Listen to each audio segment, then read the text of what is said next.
ബിസിനസ്സിലെ ചില കള്ളക്കളികൾ ചെയ്യാൻ സിദ്ധാർത്ഥ് കൂടെ കൂട്ടിയ കൂലിത്തല്ലുകാരായിരുന്നു ആ ഗുണ്ടാ സംഘം. അകത്ത് കടന്ന ആ സംഘത്തിലെ ഓരോ ആളുകളെയും കണ്ട ശ്രീലക്ഷ്മിക്ക് എല്ലാം കൈവിട്ടു പോകുന്ന പോലെ തോന്നി. ഋഷിക്ക് ഈ ആവശ്യമില്ലാത്ത പണി വാങ്ങിക്കൂട്ടേണ്ട വല്ല കാര്യമുണ്ടായിരുന്നോ? ഇപ്പൊ നോക്കിയേ, കുറെ തടിമാടന്മാരുടെ അടികൊണ്ട് മരിക്കാൻ പോവാ മണ്ടൻ. അവിടെയുള്ളവർ പിറുപിറുത്തു. പക്ഷേ അവർക്കിടയിൽ നിന്ന ഋഷിയുടെ കണ്ണുകളിൽ ഒരു തുള്ളി പേടിയും ഉണ്ടായിരുന്നില്ല. ഇയാളെയാണ് നിങ്ങളോട് അടിച്ചൊതുക്കാൻ പറഞ്ഞത്, സിദ്ധാർത്ഥ് ഋഷിയെ ചൂണ്ടിക്കാട്ടി പറഞ്ഞു. പക്ഷേ അപ്പോഴും ആ ഗുണ്ടകൾ ഋഷിയെ കണ്ടതും ഒരു നിമിഷം നിന്നു. ശേഷം അവർ സിദ്ധാർത്ഥിന് നേരെ തിരിഞ്ഞു. കാര്യം മനസ്സിലാവാതെ പകച്ചു നിന്നു പോയിരുന്നു സിദ്ധാർത്ഥ്. ഏറെ വൈകാതെ തന്നെ ഋഷിനെ തല്ലാൻ വേണ്ടി സിദ്ധാർത്ഥ് വിളിച്ചു വരുത്തിയവർ സിദ്ധാർത്ഥിനെ ആക്രമിക്കാൻ തുടങ്ങി. പ്രതീക്ഷിക്കാത്ത കാഴ്ച ആയതുകൊണ്ട് തന്നെ അവിടെ എല്ലാവരും ഞെട്ടിത്തരിച്ചുപോയി. അയ്യോ, എന്റെ കുഞ്ഞ്, ആരെങ്കിലും അവരെ പിടിച്ചു മാറ്റ്! മഹാദേവി ഒരലർച്ച പോലെ പറഞ്ഞു.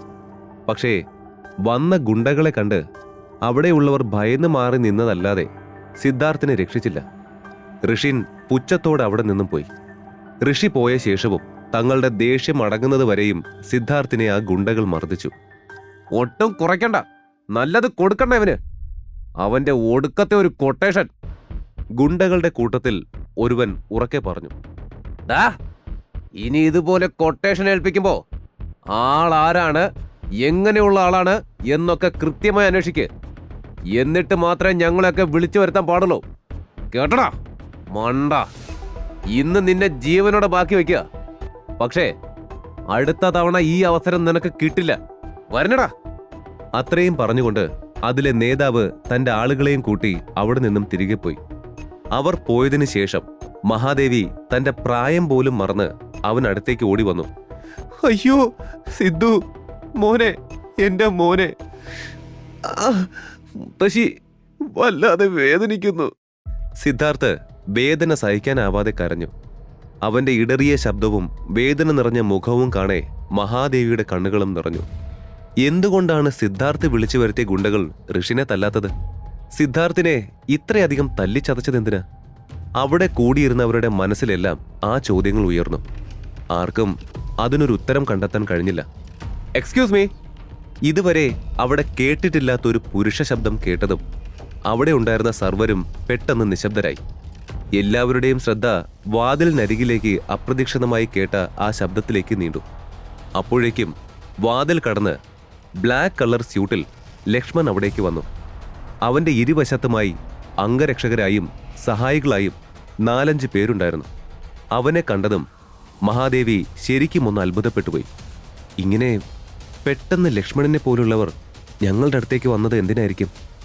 ഞെട്ടലിനിടയിലും എത്ര ആലോചിച്ചിട്ടും അവന്റെ വരവിന് പിന്നിലുള്ള കാരണം മാത്രം മഹാദേവിക്ക് മനസ്സിലായില്ല. ലക്ഷ്മൺ മഹാദേവിയുടെ അരികിലേക്ക് നടക്കുമ്പോൾ അവന്റെ അംഗരക്ഷകർ ഒരല്പം അകലെയായി നിന്നു. ഹായ് മാഡം, സുഖാണോ? അല്ല, ഋഷിൻ എവിടെ? ഇവിടെ കാണുമെന്നാണല്ലോ ഞാൻ അറിഞ്ഞത്. എവിടെ പോയി? ഇവിടെ ഇല്ലേ? ലക്ഷ്മൺ ചെറുചിരിയോടെ ചോദിച്ചു. സോറി ലക്ഷ്മൺ, ഋഷിൻ ഇവിടെ ഇല്ല. അവൻ പുറത്തേക്ക് പോയി. ദേവയാനി ആശ്ചര്യം മറയ്ക്കാൻ ശ്രമിച്ചുകൊണ്ട് പറഞ്ഞു. അയ്യോ, ആണോ? ഇനിയിപ്പോ ഋഷിൻ ഇവിടെ ഇല്ലാത്ത സ്ഥിതിക്ക് ഞാൻ ആരുടെയും സമയം വെറുതെ കളയുന്നില്ല. ഞാനും എന്ന് ഇറങ്ങാം. ദേ, ഇത് മിസസ് മഹാദേവിയുടെ പിറന്നാളിന് എന്റെ വകയൊരു ചെറിയ സമ്മാനമാണ്. Happy birthday. ലക്ഷ്മൺ താൻ കൊണ്ടുവന്ന സമ്മാനം മഹാദേവിയുടെ കയ്യിൽ കൊടുത്തുകൊണ്ട് അവിടെ നിന്നും വന്നതിലും വേഗത്തിൽ തിരിച്ചുപോയി. അയാൾ പെട്ടെന്ന് വന്നു, ഋഷിനെ പറ്റി ചോദിച്ചു, ഒരു ഗിഫ്റ്റും കൊടുത്തു, തിരിച്ചുപോയി. പരസ്പരം പുലമ്പുന്നത് പോലെ ആരൊക്കെയോ പറഞ്ഞു. അല്പം മുമ്പ് വരെ നിശബ്ദമായ വർമ്മ കുടുംബം വീണ്ടും അവിടെ നടന്ന സംഭവങ്ങളെല്ലാം അങ്ങോട്ടും ഇങ്ങോട്ടും സംസാരിക്കാൻ തുടങ്ങി. ഇതെല്ലാം അവിടെ സംഭവിക്കുമ്പോഴും ശ്രീലക്ഷ്മി ഋഷിൻ പോയതിന്റെ വിഷമത്തിൽ തന്നെയായിരുന്നു. അതുകൊണ്ട് തന്നെ ഇവിടെ നടക്കുന്നതൊന്നും അവൾ അറിഞ്ഞില്ല.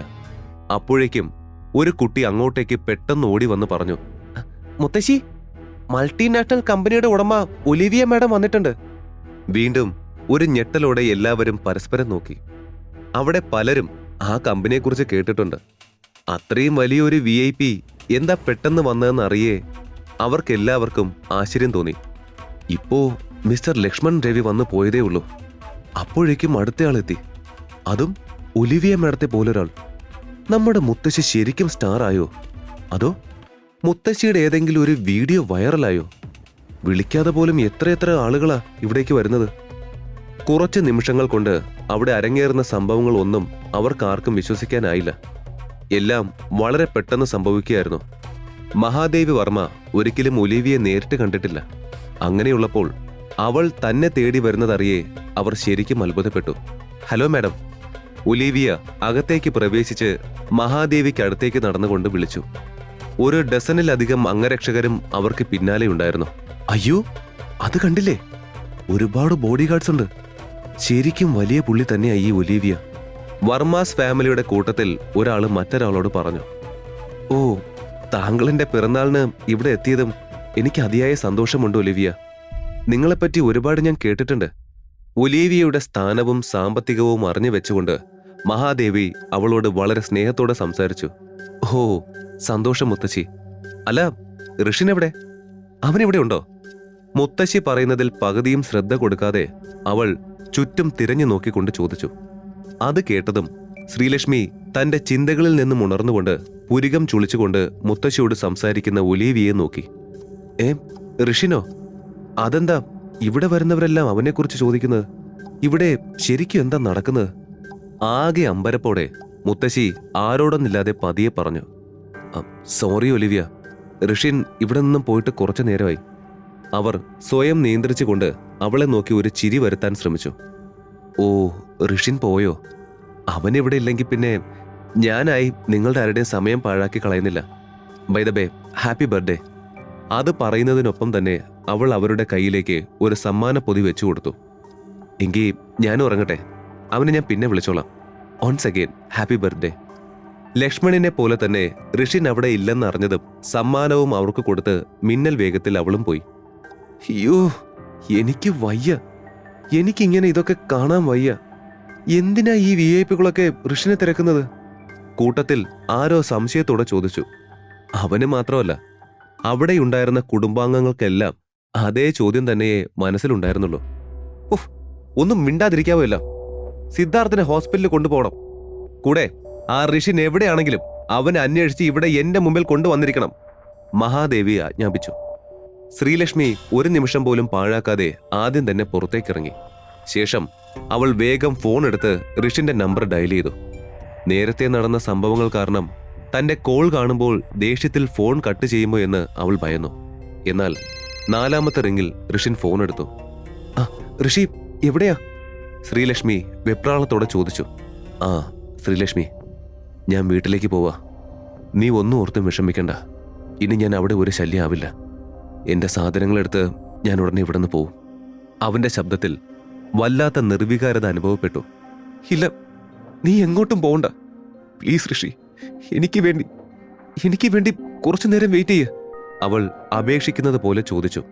കാർ എടുക്കാത്തത് കൊണ്ട് അവനോട് സംസാരിക്കുമ്പോൾ തന്നെ അവൾ ഒരു ടാക്സി നിർത്തി അതിൽ കയറിയിരുന്നു. അതേസമയം കാർ പാർക്കിങ്ങിൽ അവളെ കാത്തു നിന്ന ശരത്ത് അവൾ ടാക്സിയിൽ കയറുന്നത് കണ്ടു. അത് കണ്ടതും അവൻ ഒന്നും മിണ്ടാതെ അവളെ പിന്തുടരാൻ തുടങ്ങി. അവന്റെ മുഖത്ത് അപ്പോൾ ഒരു ക്രൂരമായ പുഞ്ചിരിയുണ്ടായിരുന്നു.